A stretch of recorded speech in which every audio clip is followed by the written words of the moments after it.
Menteri Koordinator Bidang Politik, Hukum, dan Keamanan, Mahfud MD menyatakan, keputusan Presiden nomor 2 tahun 2022 tentang Hari Penegakan Kedaulatan Negara bukanlah buku sejarah, sehingga tidak memuat banyak nama yang terlibat dalam serangan umum 1 Maret 1949.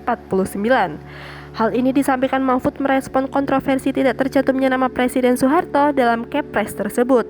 Meski Soeharto dikenal publik turut berperan dalam peristiwa serangan umum 1 Maret 1949 di Yogyakarta.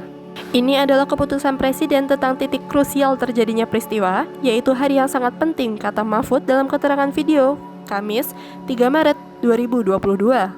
Mahfud menjelaskan, hanya tokoh-tokoh yang berperan sebagai penggagas dan penggerak serangan umum 1 Maret 1949 yang dimasukkan ke dalam bagian Konsiden Ras Kepres 2/2022.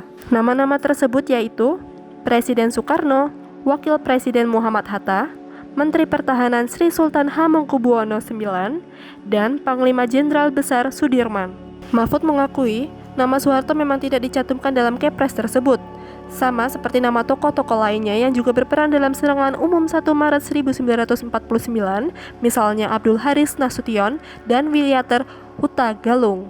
Menurut Mahfud, hal ini serupa dengan teks proklamasi kemerdekaan Republik Indonesia yang hanya ditandatangani oleh Soekarno dan Hatta, meski upaya memerdekakan Indonesia diperjuangkan oleh puluhan orang yang tergabung dalam BPUPKI. Mantan Ketua Mahkamah Konstitusi itu pun menegaskan, jejak sejarah keterlibatan Soekarno dalam serangan umum 1 Maret 1949 tidak hilang, meski tak disebut dalam Kepres. Sebab nama Soeharto berserta tokoh-tokoh lainnya yang terlibat dalam serangan umum 1 Maret 1949 tetap disebutkan dalam buku naskah akademik yang disusun berdasarkan hasil seminar yang diselenggarakan pemerintah.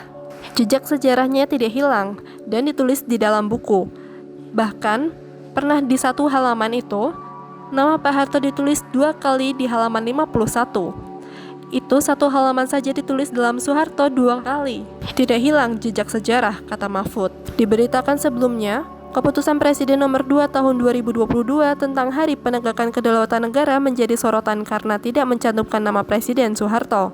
Bilit tersebut mengatur penetapan Hari Penegakan Kedaulatan pada 1 Maret, menunjuk peristiwa serangan umum 1 Maret 1949 yang dikenal publik turut melibatkan sosok Soeharto. Dikutip dari salinan Kepres tersebut, pada bagian Konsiden Res huruf C, disebutkan bahwa Kepres 2/2022 dibuat dengan menimbang peristiwa serangan umum 1 Maret 1949. Dalam poin tersebut, disebutkan bahwa serangan umum 1 Maret 1949 digagaskan oleh Sri Sultan Hamengkubuwono IX dan diperintahkan oleh Panglima Besar Jenderal Sudirman serta disetujui dan digerakkan oleh Presiden Soekarno dan Wakil Presiden Muhammad Hatta. Poin tersebut juga menyebutkan bahwa serangan umum 1 Maret 1949 didukung oleh Tentara Nasional Indonesia, Kepolisian Negara Republik Indonesia, Laskar-Laskar Perjuangan Rakyat, serta segenap komponen bangsa Indonesia lainnya.